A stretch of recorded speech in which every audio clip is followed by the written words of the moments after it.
Bueno, en el día de hoy les vamos a estar hablando sobre el sufragio femenino relacionado con Hobbes, el liberalismo y la reforma y contrarreforma. Si la mujer trabajaba y aportaba a la economía de cada nación, ¿por qué no iba a tener derecho a elegir a sus gobernantes? Con esta premisa comenzó en el siglo XVIII la lucha por el derecho al voto femenino.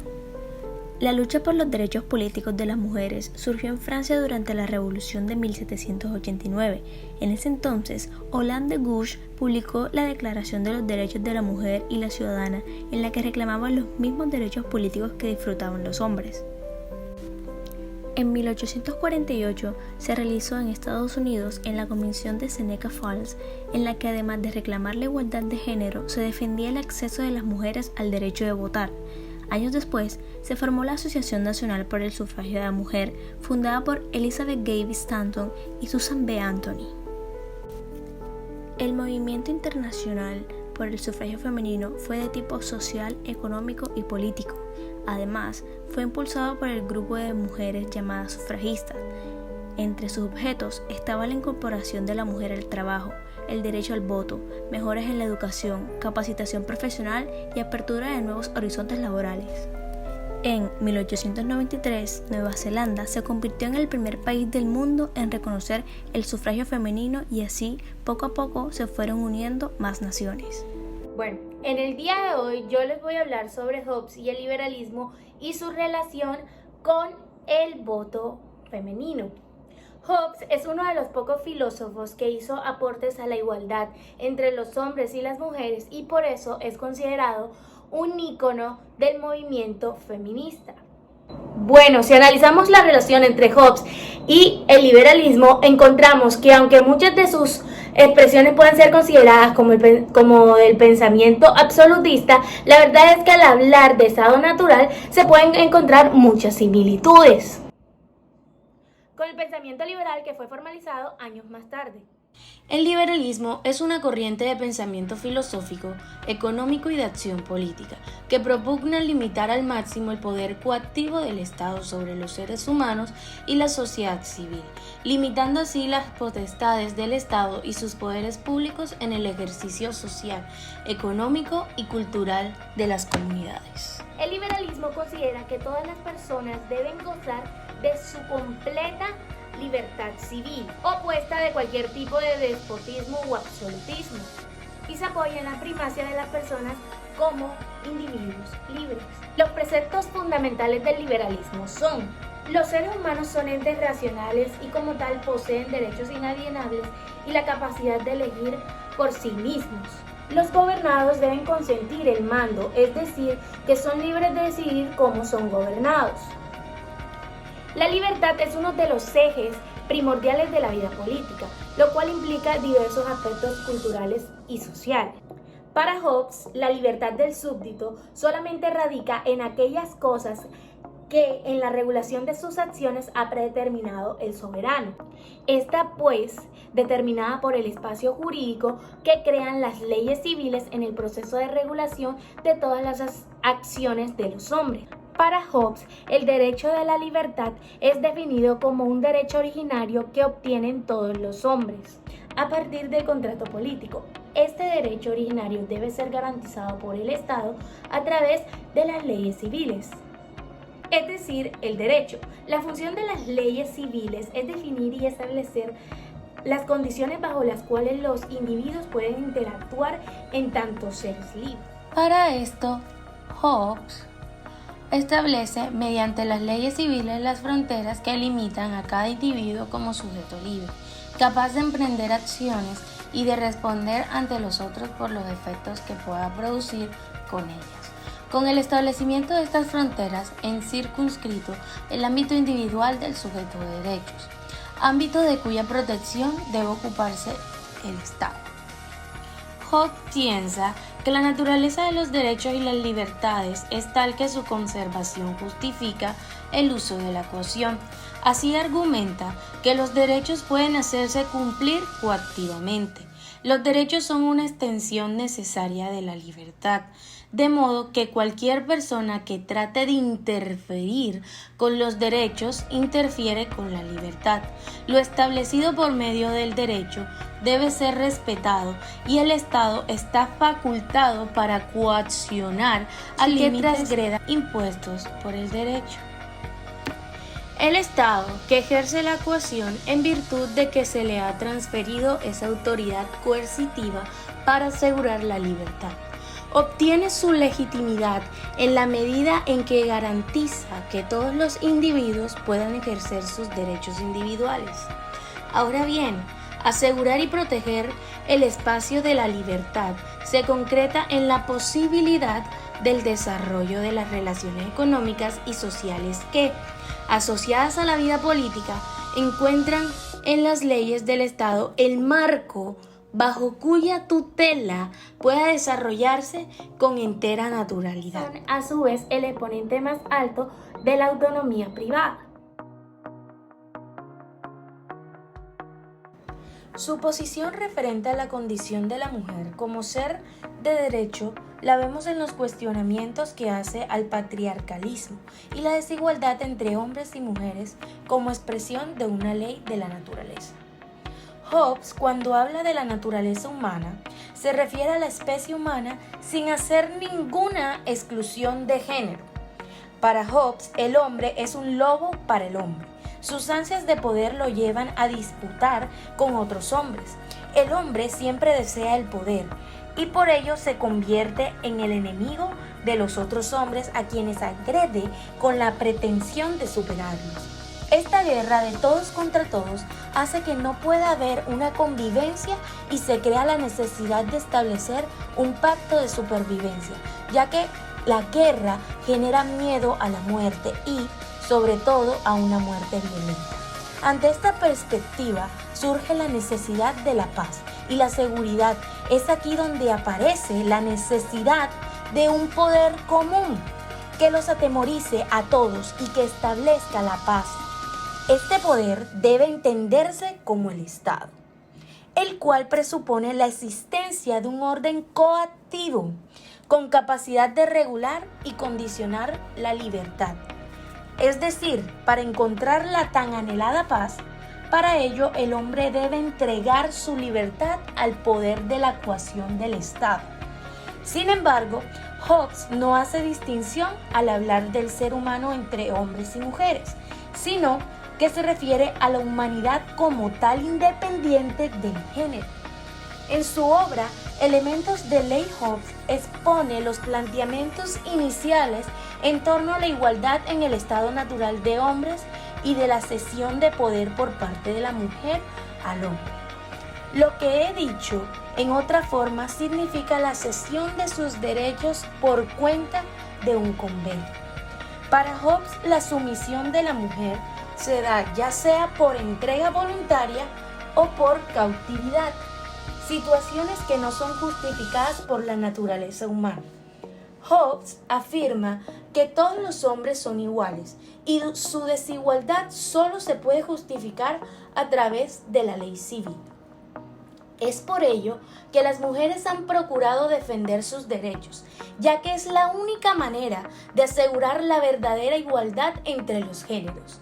El triunfo del voto femenino en las diferentes democracias demostró que mucha de la culpa de la falta de la participación política de las mujeres en muchos países fue la apatía que éstas tenían con la relación a la política misma, y que esta apatía generaba algo que era antinatural y las ponía en desigualdad.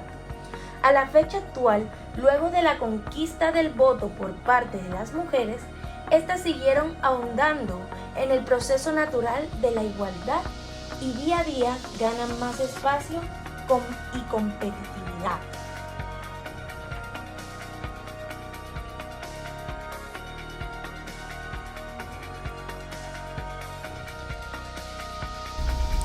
El feminismo militante ha penetrado como no podía ser de otra forma en el mundo protestante, un fenómeno al que es preciso liberar del estigma de ser un pensamiento en contra de los varones o, incluso, de una antítesis del machismo. para ser identificado como un movimiento ético y social cuyo objetivo último sería la desaparición de todas las desigualdades y discriminaciones que se dan en nuestra sociedad por causa al género de las personas, esgrimiendo para ello una hipotética superioridad de los varones con respecto a las mujeres.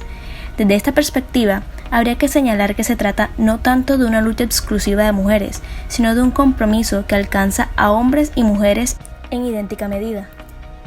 La historia de la extensión del sufragio revela que la concesión del voto a la mujer ocurrió más tempranamente en los países protestantes que en los países de tradición católica. Los primeros instauraron el voto femenino en torno al decenio de 1920, en tanto los segundos comenzaron a otorgarlo recién en los años 30, ocurriendo en la mayoría de los casos después de la Segunda Guerra Mundial.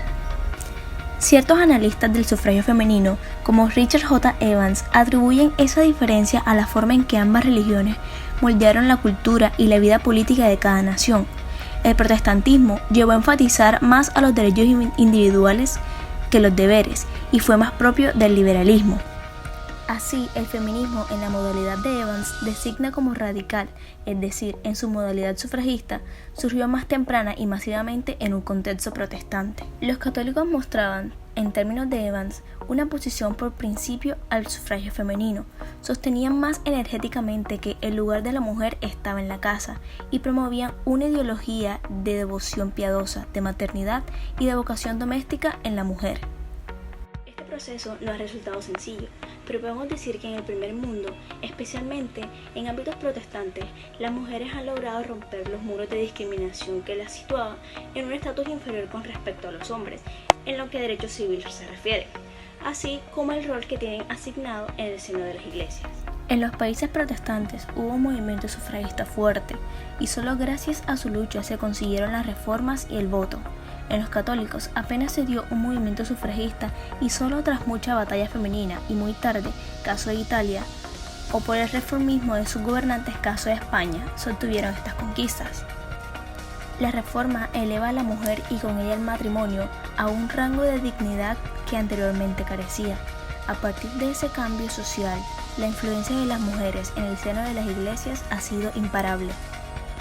En la actualidad, salvo en algunas corrientes eclesiales integristas, en las que se sigue insistiendo en que debe estar sujeta al varón, la mujer goza en la sociedad protestante de una posición de igualdad con respecto al hombre, pudiendo acceder a los diferentes ministerios eclesiales, entre ellos el pastoral y a cualquier otro tipo de responsabilidad en la iglesia, dentro de una política de igualdad de género que muy pocos se atreven a discutir.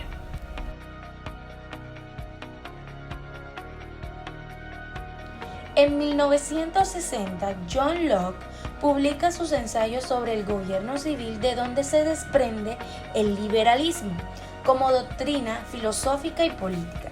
Uno de los preceptos del liberalismo es la igualdad entre los seres humanos, al considerar que los seres humanos son entes racionales y como tal poseen derechos inalienables y la capacidad de elegir por sí mismos.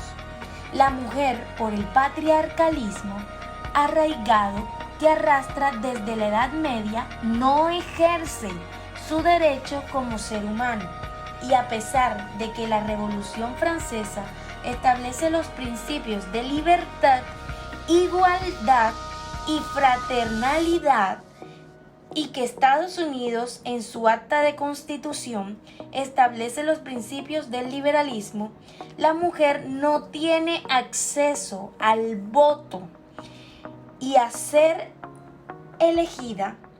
Tanto es así que históricamente el primer derecho al voto de la mujer o sufragio femenino de la historia se autorizó accidentalmente en Nueva Jersey en 1776, pero esta ley establecía que todas las personas podían votar, lo que tácticamente permitía a las mujeres votar.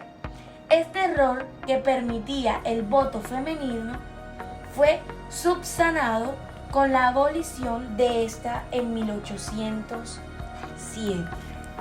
El estado de naturaleza, como sabemos, es definido en Locke como aquel en el que los hombres se encuentran en perfecta libertad de ordenar sus acciones y disponer de sus posesiones y personas como les parezca adecuado, dentro de los límites de la ley de naturaleza. Sin embargo, John Locke imaginaba que era posible mantener la libertad y la igualdad varonil sin que ello afectara la marcha sumisa de las mujeres en la familia, porque de alguna manera la familia era el auténtico individuo social. Libres e iguales debían serlo los ciudadanos, las ciudadanas no estaban previstas. Si bien padre y madre, decía Locke, conforman la primera sociedad, es necesario que la última voluntad, es decir, el derecho de gobierno, deba recaer en alguno de los dos, y naturalmente recae en el hombre, por ser el más capaz y el más fuerte. El consentimiento de la mujer adulta se haría entonces a través del contrato matrimonial. Esto tiene una implicancia aún mayor. Eso significa que las mujeres son excluidas del estatus de individual, que es básico para la teoría del consentimiento. Pero, para Martha Nussbaum, las opiniones de Locke sobre la subordinación de las mujeres son difíciles de conciliar con el sentido general de su argumentación sobre el estado de naturaleza y la reciprocidad moral en esta. Del mismo modo, John Stuart Mill removió el viejo liberalismo para hacer notar que el número de los ciudadanos se duplicaría, porque las ciudadanas llegarían a existir antes o después, y que por lo tanto la fuerza de tradición y la costumbre habría de derretirse ante tal novedad. Cada uno y cada una, cada persona, sería el verdadero individuo. Los discursos liberales estuvieron muy lejos de ser uniformes en su definición de la diferencia sexual, y el énfasis en los peligros generados por la concurrencia femenina no fue en absoluto unánime. Esta visión de la feminidad y de la masculinidad como dos mundos aislados entre sí, asociados de forma también enfrentada con la religión católica y el liberalismo respectivamente, fue reforzada y adaptada durante estos años por nuevas formas de entender la diferencia sexual. Así, el discurso formal de la inferioridad femenina, apoyado a menudo en los medios liberales por teorías científicas delirantes, mostró crecientes dificultades de supervivencia en los años 20, abriéndose una tendencia a abrazar la idea de la complementariedad entre hombres y mujeres. Luego, tras una larga evolución, el género se había erigido en el componente identitario y criterio normativo estructurador de toda la existencia de los seres humanos nacidos con el cuerpo de mujer. Las repercusiones políticas de esta visión no fueron unívocas y, si bien tuvieron un carácter fundamentalmente normativo, también derivaron en procesos de dignificación de la feminidad y apertura a expectativas políticas a partir de la condición de género. Bueno, este fue el video de el sufragio a la mujer relacionado con Hobbes, el liberalismo y la reforma y contrarreforma. Espero que este video les haya gustado muchísimo, y si fue así, ya ustedes saben cómo demostrarlo. Dejando su lindo like, y si eres nuevo en este canal, suscríbete, y así formaremos una linda familia. Mis redes sociales se las voy a dejar aquí al final de este video. Dios me los bendiga muchísimo y les mando un beso y nos vemos la próxima semana. Bye.